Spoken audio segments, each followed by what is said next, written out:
Une curieuse structure d'acier, l'Arche de Saint-Louis, domine toujours les quais le long du fleuve du Mississippi. Elle reste inchangée depuis que les derniers visiteurs sont montés admirer le paysage dans sa zone d'observation. Avec ses 192 mètres de haut, c'est la plus grande structure artificielle du pays, et elle pourrait être la plus résistante. Bien que son créateur, Eero Saarinen, a affirmé l'avoir conçue pour durer 1000 ans, sa forme élancée lui donne l'air vulnérable dans un monde sans hommes. Contrairement à un gratte-ciel, l'arche n'a pas de squelette en acier. Sa solidité lui vient de doubles parois en acier inoxydable remplies de béton.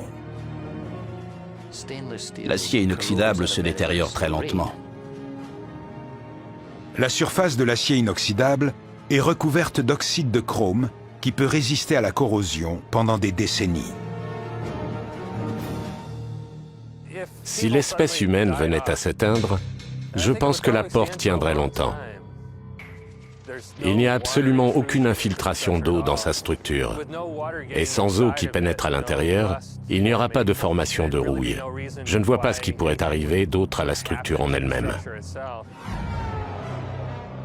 L'Arche continue d'incarner la conquête de l'Ouest, du moins pour l'instant.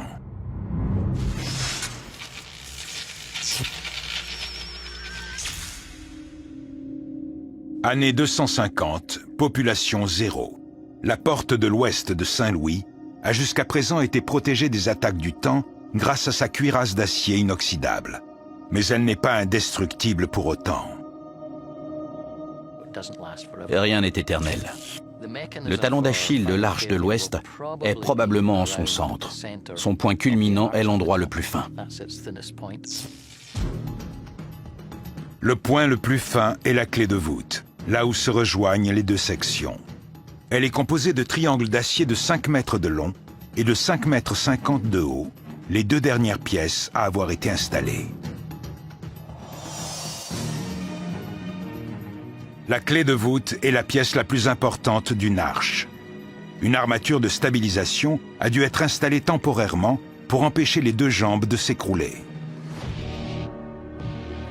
Avant d'installer les deux dernières pièces le 28 octobre 1965, un prêtre de l'Église catholique et un rabbin ont béni la clé de voûte.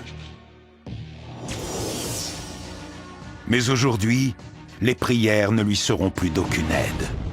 La clé de voûte se dérobe et glisse de la structure. Les deux jambes de la porte seule ne tiendraient pas bien longtemps avant de s'écraser sur le sol.